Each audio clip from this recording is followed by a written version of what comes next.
Salut à toi esprit éveillé et bienvenue sur la chaîne Le Peuplier du Peuple. Alors, aujourd'hui je vais rapidement vous parler du coup de la manifestation du 17. Et alors, moi j'étais sur Paname, personnellement. Et donc déjà je tiens à dire, c'est deux choses différentes, la manif de Paris et les blocages qu'il y a eu en province, campagne et tout. La différence elle est simple, c'est qu'en province, les blocages étaient souvent encadrés plutôt de façon cool avec les forces de l'ordre, donc un travail en commun. À Paris, alors je sais pas dans les autres grandes villes, hein, mais à Paris c'était pas du tout le cas. On avait beau parler gentiment avec les forces de l'ordre, leur montrer que on faisait pas des barrages bloquants vraiment et qu'on laissait passer et tout au compte-gouttes, ils en avaient rien à faire. C'était dans leur tête, de toute façon, c'était pas bloqué Paris. Donc fallait pas bloquer Paris, mais bon, Paris a été bloqué, les Champs-Élysées vidés, Concorde vidée, voilà. Donc quand même, les choses ont été faites malgré tout. Donc voilà, déjà je tiens à préciser ça. Ensuite, il y a le... Alors, je vais dire mon ressenti à Paris, c'était chambé. Franchement, c'était chambé. J'ai fait plein de manifs, mais tout encadré, où tu vas d'un point A à un point B, c'est bien, on est du monde, on fait du bruit, mais ça palpite pas plus les foules que ça. Que là, c'était drôle, c'était vraiment drôle. C'était bloqué à droite, on allait à gauche. C'était bloqué à gauche, on allait en face. On se baladait, dans Paris on se baladait. Donc c'était vraiment... c'était bien, les flics, sans avoir un sentiment méprisant, ils étaient fatigués, ça les saoulait, c'est vraiment, ça les saoulait. Ils étaient fatigués, donc c'est ça. Moi sur ce coup-là, j'ai bien aimé l'ambiance, c'était plutôt bien. Un mélange, mais un mélange de classes sociales dans tous les genres. Il y avait de tout, Donc c'est pour ça, là, je tiens à préciser, les gens qui veulent démonter ce mouvement en le faisant passer dans ce mouvement raciste, et je vais en venir à ce point-là après, venez à Paris et vous allez halluciner, c'est vraiment pas un mouvement de raciste. Il y a de tout. De toute façon, c'est les prolos qui sont là. C'est les prolos. Les prolos... Et c'est là où moi personnellement, depuis le début, je suis content que ça soit Macron qui soit passé. Je le répète, ça aurait été Le Pen, ça aurait été un conflit entre ethnies, quoi. Ça aurait été la même classe sociale qui se foutrait sur la gueule. Ah, c'est le Renoir, le blanc, hop. Macron, au moins, il a réuni les classes sociales. La classe sociale pauvre n'est plus du tout divisée. Et a un seul ennemi en commun, le libéralisme et le capitalisme. Donc, moi, là-dessus, je suis content. Et donc, du coup, à Paris, je vous jure, il y avait tout, des vieux, des Renois, des Maghrébins, des Asiatiques, des Européens, il y avait de tout, des jeunes, des retraités, des femmes, des hommes, il y avait de tout. La seule chose qu'il n'y avait pas, et ça fait plaisir, aucun drapeau syndicaliste, aucun drapeau de mouvement politique. Voilà ce qu'il n'y avait pas. Sinon tout le reste, il y avait à Paris. Donc voilà. Donc là, je vais parler des images qu'il y a. Des images où les médias font un focus dessus. Oui, ce que je veux dire, les images sont là. Je ne peux pas dire non, ça n'existe pas. Oui, il y a eu des propos débiles, racistes. Il y a eu des actes débiles, violents, à des endroits. Oui. Putain, mais on était combien en France à ce moment-là à sortir? Faites le ratio. Connerie dite et faite. Et action générale. Faites le ratio. Il n'y a rien. Évidemment qu'il y a des cons. Mais évidemment qu'il y en a. Il y en a partout. Quand tu vas à ton taf, t'en croises. T'arrêtes d'aller travailler pour autant. Non. Là, c'est la même chose. Oui, évidemment, il y a des cons. Mais est-ce qu'on va arrêter le mouvement pour autant? Non, c'est pas possible. Donc voilà. Donc ça, c'est... Et je tiens à dire aussi, demandez-vous qu'est-ce qu'il y a de pire entre... Parce que, ah oui, là, ce matin, sur RMC, ce qui choquait, c'était que on disait aux gens en voiture, mettez votre gilet jaune. Mais qu'est-ce que vous préférez? C'était un moyen de percer un abcès, de créer un compte. On le disait en rigolant, aux gens. Si les gens ils voulaient pas le mettre, on s'en fout, mais l'important c'était de garder le sourire, la bonne ambiance. Pourquoi on fait ça? C'est pour la société en général, hein. Là, c'est pas une branche syndicale qui demande son petit morceau de pain personnel. Non, là, c'est la France, c'est pour tout le monde. Le demain, on gagne quelque chose, tout le monde, toute la France en profitera. Donc putain, un simple sourire, un peu de compassion, c'est tout. C'est tout. Donc évidemment, quand les gens nous disaient non pour le gilet jaune, vous savez ce qu'on leur demandait sinon? Un petit peu de musique dans la voiture. Voilà ce qu'on leur demandait. Putain, on était des gens violents. On était tellement violents. Toutes les voitures avec des enfants à bord passaient en priorité. Tous les taxis passaient en priorité. Tous les médecins qui montraient la carte qui était devant leur pare-brise là, passaient en priorité. Toutes les voitures, sans profession, toutes les voitures où il y avait des personnes âgées, on les faisait passer en priorité parce qu'on ne voulait pas qu'ils s'inquiètent. C'est ça les gens méchants à Paris qu'il y avait. C'est ça les gens méchants à Paris qu'il y avait. Alors est-ce que oui, il y a 10, 15, 20 gars qui ont crié, fait un geste ou un acte, peut-être. Mais 90, 95% des gens qui étaient sur Paname étaient dans la bonne ambiance, dans le respect. Donc voilà. Et qu'est-ce qu'il y a de pire entre, allez, les quelques débordements là, et tous ces sauvages, parce que moi c'est des sauvages, hein, c'est des sauvages ces gens-là, qui ont foncé dans des gens. C'est quoi ça? C'est des gens civilisés qui ont fait ça? Moi ma mère elle m'a toujours dit, une voiture c'est une arme. Eh ben je suis peut-être pour un passage, un test psychiatrique avant de donner le permis aux gens. C'est quoi cette mentalité? Putain, c'est pour toute la France qu'on se tape. Toute la France. Demain, on gagne un truc, c'est un peu comme les 5 semaines de congés payés. Tout le monde va en profiter, tout le monde. Putain, un peu de compassion, juste un peu de compassion. Ça, c'était ma phase pour la manif à Paris. Je vais passer à mon deuxième point, Castaner. Mais alors là, chapeau l'acteur. Chapeau l'acteur. C'est quoi ce délire là d'être là en direct dans le centre de sécurité à faire parler le préfet, là, truc de... C'est quoi ce truc d'acteur? Mais t'es même pas crédible. T'es même pas crédible, Castaner. Ça vraiment, mais... Et dès le matin, il nous le fait avec la personne qui est morte. D'ailleurs, toutes mes condoléances, vraiment, toutes mes condoléances, mais voilà. Putain, c'est du civisme ça, de foncer dans les gens. Putain. Mais Castaner, quel acteur, vraiment. Par contre, je tiens à vous faire remarquer un truc qui pourrait être marrant.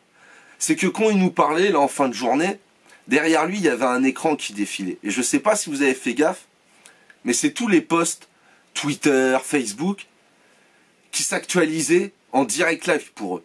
C'est une source d'information. Avant la Stasi, ils avaient besoin d'infiltrer les mouvements pour avoir des infos. Là, maintenant, ils branchent Twitter, ils branchent Facebook, et par deux miracles, hein, les algorithmes, hein, mots-clés et images, tout ce qui était gilet jaune en photo ressortait ou en vidéo, et les mots-clés gilet jaune ressortaient. Donc moi, pour le 24, les gens qui veulent pas participer physiquement, bah, je vous invite à partager des fausses infos sur Facebook. Enfin, pas des fausses infos, mais sortez un blabla avec dedans hashtag ou arrobase gilet jaune. Avec des photos de mignons, tu sais les mignons qui sont pas contents. Hop, avec, vous le taguez le mignon, gilet jaune à Paris. Eh ben je vous jure que ça peut, alors je sais pas, hein, mais ça peut être drôle et leur foutre un petit peu de bordel dans leur centre de sécurité. Enfin bref. Et aussi, donc pour la manif du 24, ce qui serait bien, parce que tout le monde ne pourra pas monter, c'est ce que je disais, il faut qu'il y ait encore des blocages qui sont en province. Pourquoi? Pour une simple et bonne raison, les gens ils demandent la destitution de Macron. Les seuls qui peuvent destituer Macron, le président, c'est l'armée. L'armée peut le destituer par ingérence du pays. Genre le pays, il est ingérable. On peut plus. Et vous en êtes la cause. Et le meilleur moyen pour ça, c'est que tous les keufs ne se retrouvent pas à Paname. C'est qu'ils soient un peu dispersés partout en France, qu'il y ait des compagnies à droite, des compagnies à gauche, nanana. On a besoin d'eux indirectement. C'est eux qui peuvent faire tomber Macron. C'est eux. C'est pour ça que je vous dis, soyez respectueux, parlez-leur bien. Faites-leur des sourires. Dites-leur que un sourire pour l'humanité, ça mange pas de pain. Si on arrive à les fatiguer, c'est eux qui pourront pousser la destitution de Macron. Donc voilà, c'est pour ça aussi, les gens qui pourront pas monter, bloquez quand même du côté de chez vous. Ça sera plus que utile. Voilà. Mon 5e point, aussi qu'on entend, mais ça c'est hallucinant. Soi-disant, on veut pas payer d'impôts. Mais c'est pas ça. C'est pas ça notre revendication, ne plus payer d'impôts. Alors là, je vais parler pour moi personnellement, mais je pense que la majorité des gens qui étaient là sont comme moi. Mais on est fiers de payer des impôts. On est fiers de notre système de santé, de notre système de solidarité. On est fiers. Mais putain, mais où est l'argent? On est le 2e pays au monde le plus imposé. On est le 2e pays au monde à payer le plus d'impôts. C'est la crise dans la santé, c'est la crise dans l'éducation, l'ascenseur social, j'en parle même pas. Il y a de plus en plus de pauvres. C'est la crise partout, les infirmières manifs, c'est la crise partout. C'est des déserts médicaux. C'est les inégalités à l'école. C'est l'augmentation des salaires des grands patrons pendant que tous les autres salaires sont gelés. On est le 2e pays au monde à payer le plus d'impôts. On est le pays où les professeurs sont le moins payés d'Europe. Où est l'argent? C'est tout. C'est tout ce qu'on demande. Où est l'argent? Vous en faites quoi de l'argent?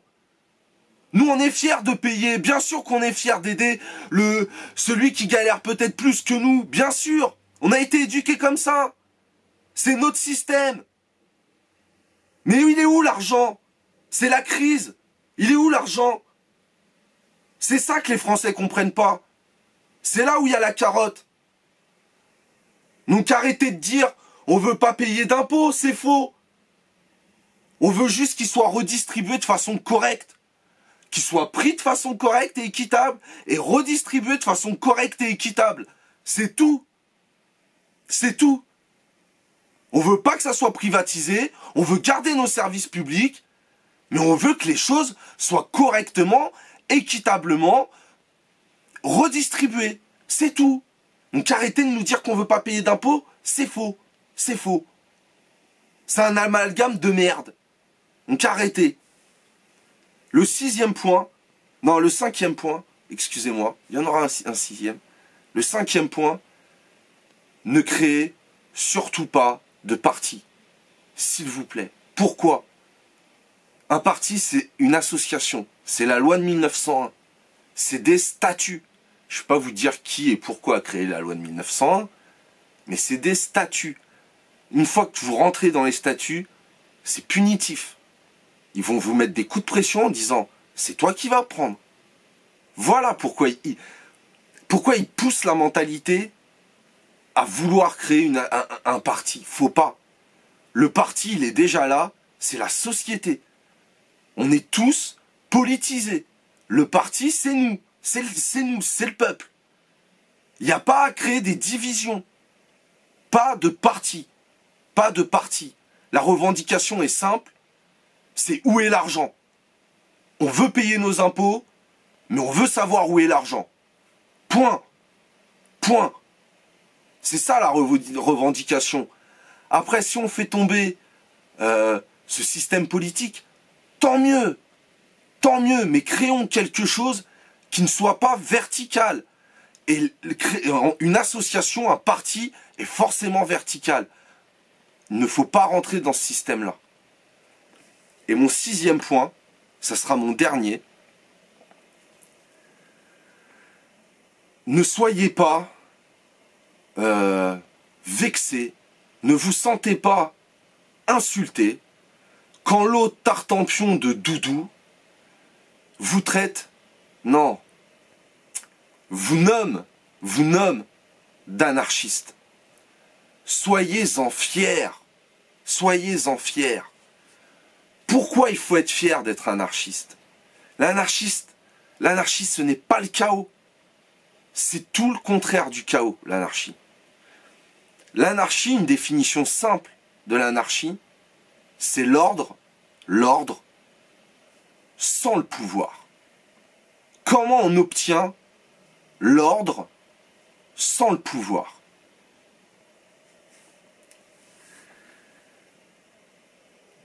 C'est par la responsabilité personnelle et l'autogestion.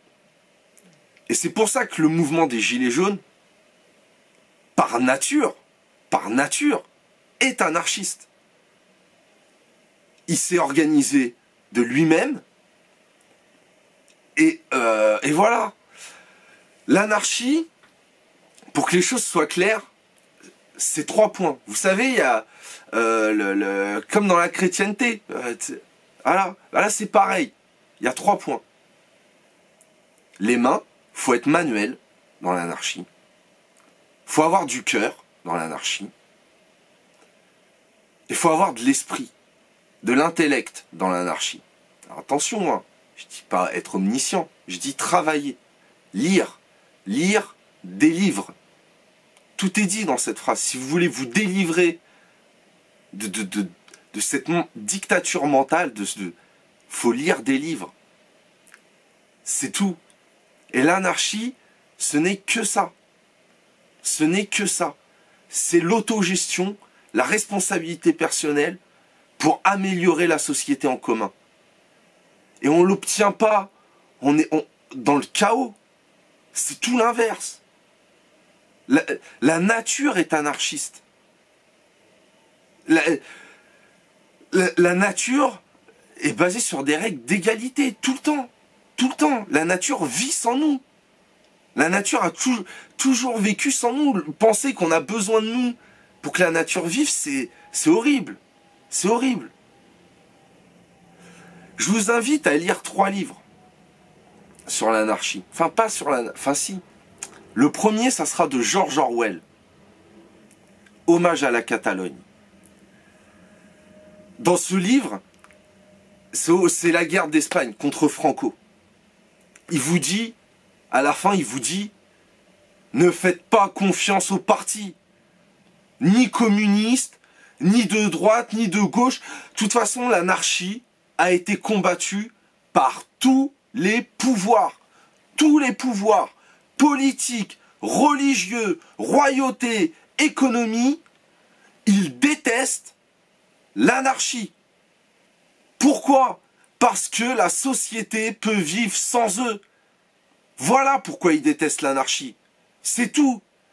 Et dans ce livre-là, George Orwell a participé à la guerre d'Espagne, a participé en tant qu'anarcho. Dans ce livre-là, il vous explique qu'il faut suivre votre cœur et pas la politique. Pas la politique politicienne.